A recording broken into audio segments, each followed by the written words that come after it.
Hi, I'm Chef Tammy Brawley from the Green Kitchen, and welcome to Heart of the Home. Today I'm going to show you guys a rather unique ingredient to work with. It's one of my favorites, and it is black garlic, believe it or not, and this is what it looks like. Not only are we going to cook with it, but I'm going to show you how to actually make it homemade if you'd like. First of all, once it's done, quote-unquote, fermenting, it does turn black in the colors that I've already shown you. But you want to start with a fresh head of garlic, or a bulb as they call it, and you want to start with foil, and you want to wrap that up. Then you want to double wrap it with plastic wrap. I know that kind of sounds a little counterintuitive, but this is what works. In the past, when I've tried this recipe, I didn't do the plastic part, and the garlic ended up firming up, and I ended up drying it and having to grate it for garlic powder. Definitely I used it, it was great. But what I'm looking for is a nice, soft, nutty texture here. And the way you do this homemade is you actually use a bit of a rice cooker, something that can be at a very low temperature. Your nicer, fancier rice cookers might not go to the temperature you need, but if you can find a less expensive one, like this one I actually got at a thrift store, it needs to be about 140 degrees. Once you've wrapped your garlic in foil and plastic, you put it in the rice cooker, and then you actually want to wrap the top of the rice cooker in foil as well. There is a top there.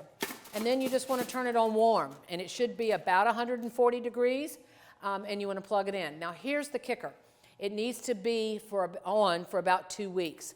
Some people don't feel very comfortable with leaving appliances on that long, and I totally understand it. And just to let you know, you can buy black garlic in some of the stores.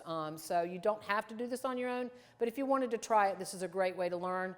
I actually put mine in a storage building that has electricity. I leave it on that very low temperature for 2 weeks, and it comes out perfect. Some people put these in their garages and things like that, basements even. But you do want to be prepared that whatever area you do leave it in, you're going to smell garlic, which might not necessarily be a bad thing. But today we're actually going to cook with the garlic, and I'm so excited. A simple recipe, very easy to do. We're going to be tossing a sauce with some pappardelle that we've already got cooked over to the side. I'm going to turn the heat off just a little bit. You want to start out with some shallots. Get those into your pan. I've probably got my heat on a little high, so I have turned it down. You don't want them to get crispy, but you do want them to be somewhat soft. Going to move those around. They're going to become translucent very quickly. Nice little thinly sliced shallots. I'm going to turn it down just a little bit more. Now the garlic, when you work with it, when you pull it out of the cloves or out of the skins, it looks exactly like this. It's going to be nice and brown once we pull it out of the foil and the plastic, and you pull those skins off. What you want to be aware of is this is going to be sticky, which it should be, and you should get quite a bit out of one head of garlic. This particular recipe calls for a half a cup of cloves, which turns out to be about 2 heads. So depending on how often you cook with the black garlic, you might want to put several bulbs in your rice cooker. So we've got a little half a cup here. Your recipe is going to tell you to chop it. It's a little hard to chop because it is so soft. I tend to more mash it when it gets into the pan, but we'll do a little bit of a rough chop. You can see it sticking to my knife blade, so you can imagine how sticky it is. What's fantastic about this flavor is that it's sweet. It really just, the garlic just sweetens right up once it's fermented. All right, we're going to come back to our pan and add it to the shallots that have sauteed down. No, I did not chop that very long, as you saw, but we're going to cook it down a little bit with a spatula. You can even get into that pan with a potato masher if you'd like. It makes it a little easier. Move this wine out of the way. And I actually don't mind leaving it in the larger chunks. I feel like they offer just a lovely pounce of flavor there. Oh my gosh, it smells so good. I'm going to turn the heat back up because we're getting ready to add some wine. You know, and the rule of thumb is do not cook with any wine that you're afraid to drink. I have a nice little Pinot Grigio waiting for me over here.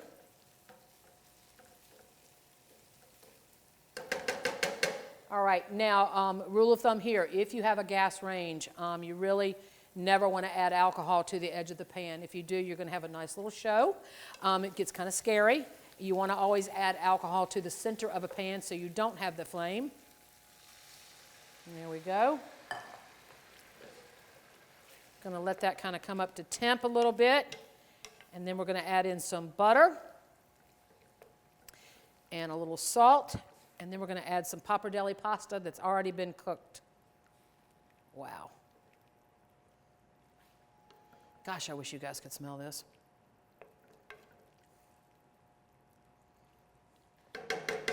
All right, let's add in that butter. Swirl that around. That finishes off our sauce. Turn the heat back up just a bit because I want that alcohol to cook off just a hair, not much.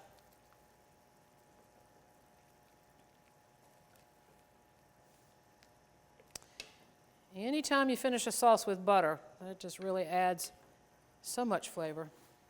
So I'm going to hit this now with a little bit of salt and pepper.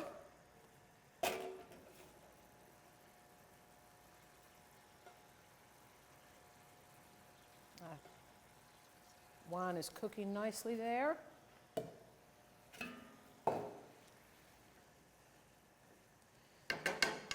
All right, I'm going to step over here and grab my pasta. We're using a Pappardelle, tagliatelle. They're kind of the same. It's a wide noodle. You could get away with egg noodles if you wanted. Certainly any pasta will do. I really love doing it with the wider noodle. So we're going to add the pasta to the pan.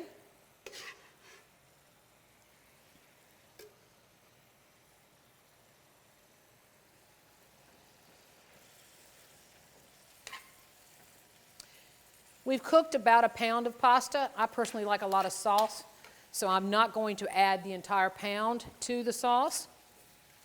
Just going to get that nice and mixed in.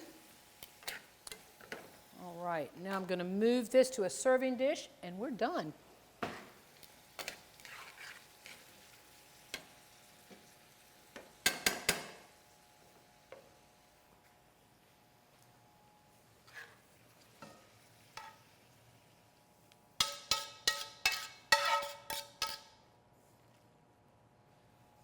And then if you so desire, you can hit that with a little bit of chopped parsley, give it a little bit of a green color, nice little vibrant color. And there you have it, black garlic pappardelle. I'm Chef Tammy Brawley from the Green Kitchen. Join us next time on Heart of the Home.